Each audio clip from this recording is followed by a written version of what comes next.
Hello students, this is Vipra Malik. Welcome back to my channel Vipra Malik commerce.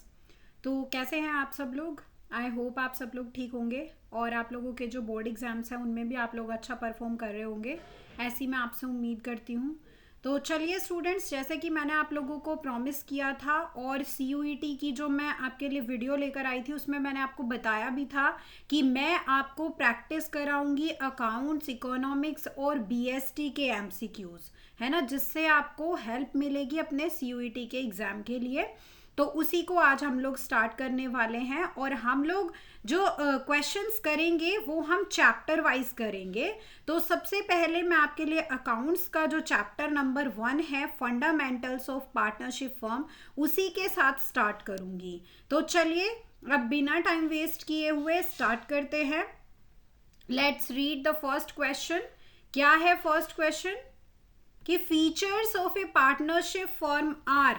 इन्होंने क्या किया है, पार्टनरशिप फर्म के फीचर्स बताए हैं। पहला है two or more persons are carrying common business under an agreement, कि दो और दो से ज्यादा पर्सन्स जब किसी एक अग्रीमेंट में क्या करते हैं, एक कॉमन बिजनेस को कैरी आउट करते हैं, तो क्या ये पार्टनरशिप फर्म का फीचर होता है। सेकेंड है they are sharing profits and losses in the fixed ratio, यानी कि जो पार्टनर्स होंगे वो क्या करते हैं, वो प्रॉफिट और लॉस को एक फिक्स्ड रेशो में शेयर करते हैं। फिक्स्ड रेशो माने जो अग्रीमेंट में रेशो लिखी हुई है। थर्ड है business is carried by all or any of them acting for all as an agent. Third point का मतलब क्या है? थर्ड पॉइंट का मतलब है कि जो बिजनेस है, जो पार्टनरशिप फर्म का बिजनेस है, या तो उस बिजनेस को सारे पार्टनर्स मिलके कर रहे होंगे या फिर उनमें से अगर कोई एक पार्टनर भी फर्म का एजेंट की तरह वर्क करके उस पूरे बिजनेस को संभालता है तो तब भी वो पार्टनरशिप ही कहलाती है। तो या फिर ऑल ऑफ दीज। बताइए इसमें से पार्टनरशिप फर्म के फीचर्स कौन से हैं। तो सारे ही पार्टनरशिप फर्म के फीचर्स हैं। दो और दो से ज्यादा पर्सन होने चाहिए एक कॉमन बिजनेस को करने के लिए। इसके अलावा वो शेयर करते हो प्रॉफिट और लॉस किसी अग्रीड रेशो में। इसके अलावा ये भी पॉसिबल हो सकता है कि या तो बिजनेस को सबके द्वारा कैरी ऑन किया जा रहा हो या फिर उनमें से कोई एक भी अगर एजेंट की तरह भी एक्ट करता है सबके बिहाफ पर, तो वो भी हो सकता है। दैट मीन्स कि हमारा जो आंसर रहेगा वो होगा ऑल ऑफ दीज। ठीक है, चलते हैं नेक्स्ट क्वेश्चन पर। क्वेश्चन नंबर 2 है in case of partnership the act of any partner is. Partnership के केस में किसी एक पार्टनर के द्वारा किया गया कोई एक्ट जो होता है तो वो क्या सारे पार्टनर्स के ऊपर बाइंड हो जाता है, या फिर bind on that partner only, या फिर जिस पार्टनर ने वो एक्ट किया है सिर्फ उसी के ऊपर बाइंड होता है, या फिर binding on all partners except that particular partner, कि जिस पार्टनर ने कोई काम किया है उसको छोड़कर बाकी सारे पार्टनर्स के ऊपर वो जो काम है, वो जो एक्ट है वो बाइंड हो जाता है। तो या फिर नन ऑफ द अबोव। कौन सा इस क्वेश्चन का बिल्कुल सही जवाब होगा? तो इस क्वेश्चन का जो आंसर होगा वो होगा ऑप्शन नंबर 1, यानी कि एक किसी पार्टनर का, एनी पार्टनर का कोई एक्ट जो है वो सारे पार्टनर्स पर बाइंड हो जाता है। ठीक है बच्चों, क्या होता है कि एक पार्टनर का जो एक्ट होता है वो सारे ही पार्टनर्स पे क्या हो जाता है, बाइंड हो जाता है। तो चलिए नेक्स्ट क्वेश्चन है क्वेश्चन नंबर 3।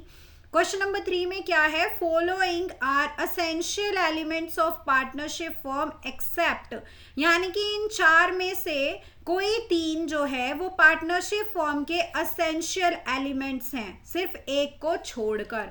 तो हमें वो बताना है जो पार्टनरशिप फर्म का एसेंशियल एलिमेंट नहीं है। तो फर्स्ट क्या है कि एटलीस्ट 2 पर्सन्स, की कम से कम पार्टनरशिप फर्म में 2 पर्सन्स होने चाहिए।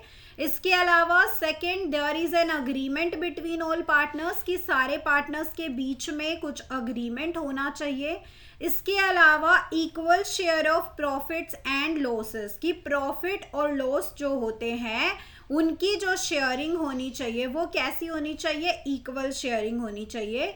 इसके अलावा partnership agreement is for some business, कि जो पार्टनरशिप अग्रीमेंट होता है पार्टनर्स के बीच में वो किसी बिजनेस के लिए होना चाहिए, यानी कि कोई ना कोई बिजनेस भी उनके द्वारा परफॉर्म किया जाना चाहिए। ठीक है, तो देखिए एटलीस्ट 2 पर्सन बिल्कुल सही है, कम से कम 2 पार्टनर्स तो होने ही चाहिए। इसके अलावा उनके बीच में अग्रीमेंट भी होना चाहिए। इसके अलावा वो जो अग्रीमेंट है वो किसी बिजनेस के लिए होना चाहिए। तो ये तीनों ही एसेंशियल एलिमेंट्स हैं। तो सिर्फ बचता क्या है कि जो प्रॉफिट्स और लॉसेस हैं वो इक्वली शेयर हो, ऐसा जरूरी नहीं होता। प्रॉफिट शेयरिंग रेशियो तो कुछ और भी हो सकती है। तो इसलिए इसका जो आंसर होगा वो होगा ऑप्शन नंबर 3। ठीक है, नेक्स्ट क्वेश्चन पर चलते हैं। What should be the minimum number of persons to perform a partnership. बहुत सिंपल क्वेश्चन है, आपसे पूछा है कि पार्टनरशिप के लिए मिनिमम नंबर ऑफ पर्सन्स कितने होने चाहिए। 2 होने चाहिए, 7 होने चाहिए, 10 होने चाहिए या फिर 20 होने चाहिए।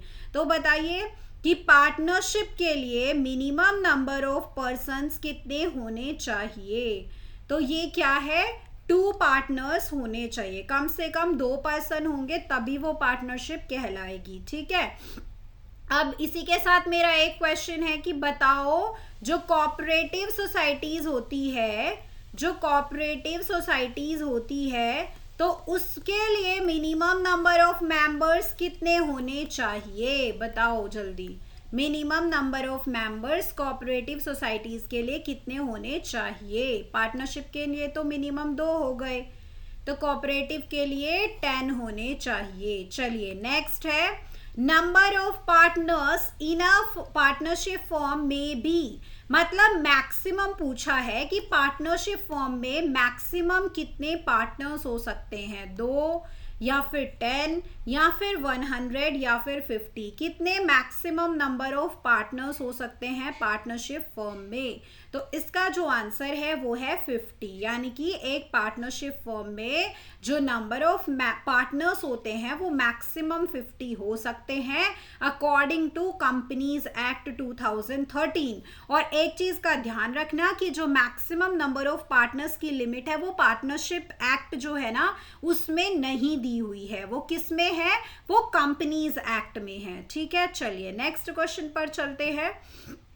The relation of partner with the firm is that of, partner का जो रिलेशन होता है फर्म के साथ वो कैसा होता है, पार्टनर का रिलेशन जो है फर्म के साथ वो कैसा होता है, ऑनर का या फिर एजेंट का या फिर ऑनर एंड एजेंट का या फिर manager. Which one is the right answer of this question, सोचिए।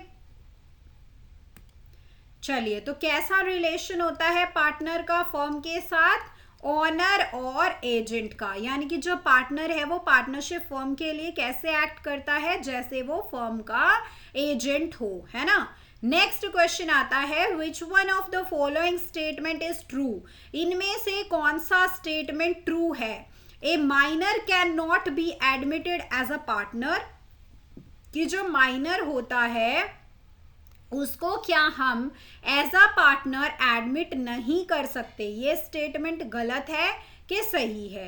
नेक्स्ट आता है, a minor can be admitted as a partner only into the benefits of the partnership, कि जो माइनर होता है उसको हम एज अ पार्टनर एडमिट कर सकते हैं लेकिन सिर्फ पार्टनरशिप के बेनिफिट्स के लिए। ठीक है, मतलब कि जो माइनर है ना वो सिर्फ प्रॉफिट्स में हिस्सेदार होगा, क्या होगा, वो सिर्फ प्रॉफिट्स में हिस्सेदार होगा। ठीक है, नेक्स्ट आता है, minor can be admitted as a partner but his rights and liabilities are same of adult partner. Third पे क्या बोला है कि जो माइनर होता है उसको हम एज अ पार्टनर एडमिट कर सकते हैं बट उसके जो राइट्स और लाइबिलिटीज हैं वो भी अडल्ट पार्टनर के जैसे ही होंगे, या फिर इनमें से कोई भी सही नहीं है, बताइए। देखिए सही क्या है कि जो माइनर होता है ना उसको हम एज अ पार्टनर एडमिट कर सकते हैं पार्टनरशिप फॉर्म में, लेकिन वो सिर्फ बेनिफिट्स के लिए होता है। मतलब कि उसका जो शेयर होता है ना वो सिर्फ किस में होता है, वो सिर्फ प्रॉफिट्स में होता है। ठीक है, चलिए नेक्स्ट चलते हैं। Liability of partner is, partner की लाइबिलिटी कैसी होती है, लिमिटेड होती है, अनलिमिटेड होती है, या फिर कोर्ट के द्वारा डिटरमाइन की जाती है, या फिर पार्टनरशिप एक्ट में डिटरमाइन होती है पार्टनर की लाइबिलिटी। बताइए पार्टनर की लाइबिलिटी कैसी होती है।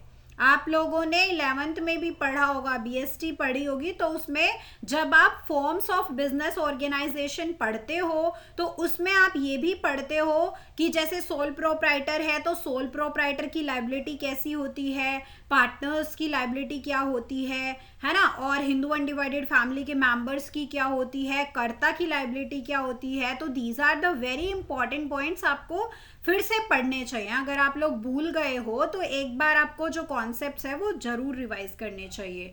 तो इसका जो आंसर होगा वो होगा ऑप्शन नंबर 2, यानी कि जो पार्टनर्स हैं उनकी जो लाइबिलिटी होती है वो अनलिमिटेड होती है। ठीक है, नेक्स्ट चलते हैं क्वेश्चन नंबर 9 की तरफ। तो ostensible partners are those who, ostensible partners किसको बोलते हैं हम लोग, तो डू नॉट, जो partners do not contribute any capital but get some share of profit for lending their name to the business, यानी कि वो पार्टनर्स जो कोई कैपिटल कंट्रीब्यूट नहीं करते बट वो अपना हिस्सा लेते हैं प्रॉफिट में क्योंकि वो बिजनेस को अपना नाम देते हैं, या फिर contribute very less capital but get equal profit, या फिर वो कैपिटल तो बहुत कम कंट्रीब्यूट करते हैं बट उनको प्रॉफिट में इक्वल हिस्सेदारी मिलती है, या फिर do not contribute any capital, कि वो कोई कैपिटल कंट्रीब्यूट नहीं करते and without having any interest in the business, और उन्हें बिजनेस में भी कोई इंटरेस्ट नहीं होता बट सिर्फ वो अपना नाम जो है बिजनेस को देते हैं। ठीक है, या फिर वो कंट्रीब्यूट करते हैं सबसे ज्यादा कैपिटल। तो ऑस्टेंसिबल पार्टनर्स वो होते हैं जो ना ही कैपिटल कंट्रीब्यूट करते हैं ना उनका कोई इंटरेस्ट होता है, वो सिर्फ अपना नाम देते हैं फर्म को। ठीक है, चलते हैं नेक्स्ट क्वेश्चन की तरफ। Which one of the following is not an essential feature of partnership, कौन सा इसमें से असेंशियल फीचर नहीं है। There must be an agreement, agreement तो होना चाहिए। There must be a business, yes business भी होना चाहिए। The business must be carried on for profit, की जो बिजनेस है वो प्रॉफिट्स के लिए ही होना चाहिए, तो ये भी ठीक लग रहा है। नेक्स्ट आता है the business must be carried on by all the partners, कि जो बिजनेस है वो सारे ही पार्टनर्स के द्वारा कैरी आउट होना चाहिए। तो this is not the basic condition, मतलब ये एसेंशियल नहीं है, क्योंकि हो सकता है सारे पार्टनर्स बिजनेस करते हो और हो सकता है कोई भी एक पार्टनर जो है वही सारे काम करता हो, ऐसा भी हो सकता है। तो इसलिए ऑप्शन नंबर 4 जो है वो हो जाएगा इस क्वेश्चन का बिल्कुल करेक्ट आंसर। ठीक है, तो आई होप आप लोगों को ये क्लास जो है अच्छी लगी होगी। ऐसे ही मैं मतलब और क्लासेस लेकर आऊँगी अकाउंट्स की, इकोनॉमिक्स की और बीएसटी की, तो ऐसी ही क्लासेस देखने के लिए आप मेरे चैनल को सब्सक्राइब कर लीजिएगा। आप अगर आप सीयूईटी के लिए प्रिपेयर कर रहे हैं तो चलिए, अब अगर आपको क्लास अच्छी लगी है तो लाइक करिएगा, कमेंट करिएगा, शेयर करिएगा, और ऐसे ही वीडियोस देखने के लिए मेरे चैनल को सब्सक्राइब कर लीजिए। और अब मिलते हैं अपनी नेक्स्ट क्लास में, तब तक के लिए बाय बाय, टेक केयर।